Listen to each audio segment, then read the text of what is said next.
I said, I better get to work. Rest at the end, not in the middle. And that's something I always live by. I'm not gonna rest, I'm gonna keep on pushing now. There are a lot of answers that I don't have, even questions that I don't have. But I'm just gonna keep going. I'm just gonna keep going, and I'll figure these things out as we go, right? And you just continue to build that way. So I try to live by that all the time. Have a dream, sacrifice for it, and never ever rest in the middle. And I came into the NBA, I was like, man, these dudes really don't work that hard. One of the things I would do is, while everybody would be at the cafeteria work, eating and doing all sort of stuff, I just go back to the job. I just go back to the job. How can I show you that, no, I have the attention? Well, you do it through training, right? So when I get up in the morning, my daughter goes with me. 4 a.m.? 4 a.m. My 15-year-old goes with me. She goes with me before school, and it becomes a daddy-daughter thing. That's cool. Through that process, she understands the value of hard work. And so it's through those behaviors is where I find the motivation to do it. I think the definition of greatness is to inspire the people next to you. I think that's what greatness is or should be. It's not something that lives and dies with one person. It's how can you inspire a person to then in turn inspire another person, and then inspires another person. And that's how you create something that I think lasts forever. It's not sit around and it's all happy-go-lucky type. The leader, your job is to get the best out of it. Got to deal with it. Face it, learn from it. It's exciting when you win, it's exciting when you lose, because the process should be exactly the same. But the hardest thing is to face that stuff. But what if today is the day that that's it. Now what do you do?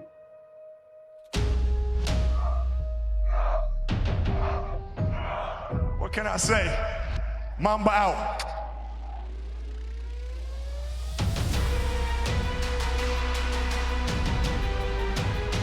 My parents were great.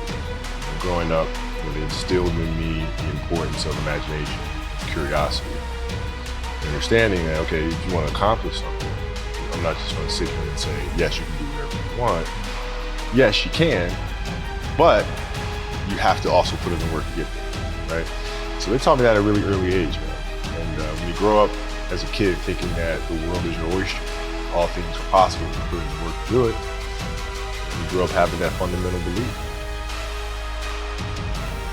Who was more influential for you, father or mother? Both were influential at different points. Right? My mom was there on a daily basis. My father was really influential at a really critical time where I had a summer where I played basketball when I was like 10, 11 years old.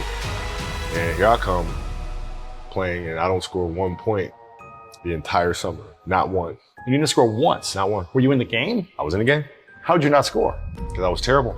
Not a free throw, nothing. Not a lucky shot, not a breakaway layup, 0 points. And I remember crying about it and being upset about it. And my father just gave me a hug and said, listen, whether you score 0 or score 60, I'm gonna love you no matter what.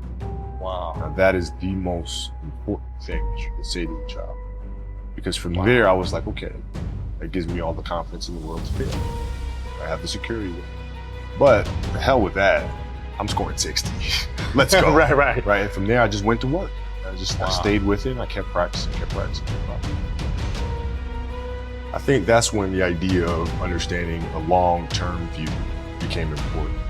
Because I wasn't going to catch these kids in a week. I wasn't going to catch them in a year. Right? So that's when I sat down and said, okay, this is going to take some thought. Right? What do I want to work on first? All right, shooting. All right, let's knock this out. Let's focus on this. Half a year, 6 months, do nothing but shoot. Right, after that, all right, creating your own shot. You focus. So I started creating a menu of things. When I came back the next summer, I was a little bit better.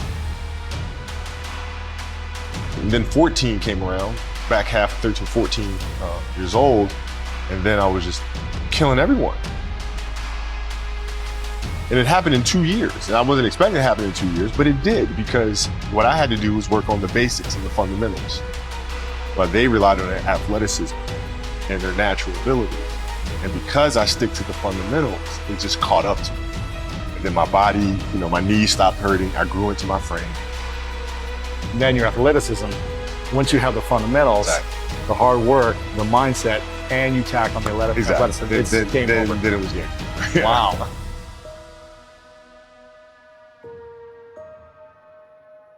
love of the game, the challenge. Like I would watch Magic play, I'd watch Michael play, and I would see them do these unbelievable things, and I'd say, you know, can I get to that level?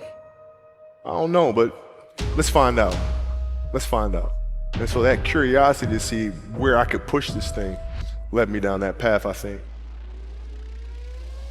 With the 13th pick in the 1996 NBA Draft, the Charlotte Hornets select Kobe Bryant from Lower Merion High School in Pennsylvania. Greatness lies ahead for this young man. Well, I learned that you have to work hard. You have to approach the game with a serious mindset. There was a stretch in 03 where Shaq was out with an injury. Phil called me up to his office and said, okay, we need you to really turn on the afterburner to start scoring the ball if you have to win. So I did, and I wound up scoring, I think it was 9 straight games, 40 plus points. 9 straight. 9 straight games. And then Shaq comes back, second to last game of that. And then Phil called me up to his office and said, Kobe, okay, I need you to dial it back. I'm like, why? Like, we're winning. I don't understand. It's because our goal is to win a championship. But if you continue to do this, we'll lose Shaq. We'll lose him. His motivation, his excitement. What triggers him, right? So I need you to pull back so we can pull Shaq forward to June. I mean, that was the big challenge, is you move from, you know,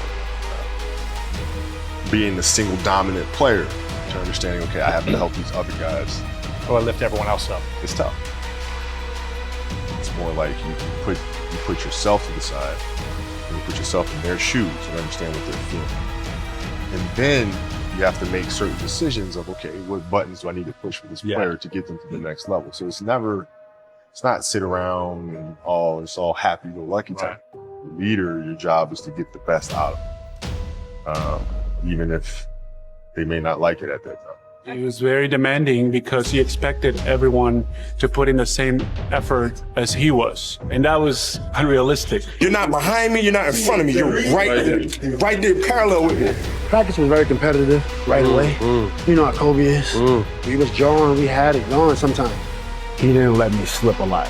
Times where I get ejected or about to get a technical foul or going off the deep end, he would be there to, you know, set me straight a lot, which helped me out a lot. So we get in the timeout, and he's like, hey, I'm open. I'm like, okay. And so we go out, and same thing, come, hey, I'm open. Okay. And you go, come back in, hey, dude, you got to throw me the ball. I said, man, fuck that. Get it off the rebound if I miss, bro. Listen, I don't deal with people that don't commit at that level, but then act as if they do.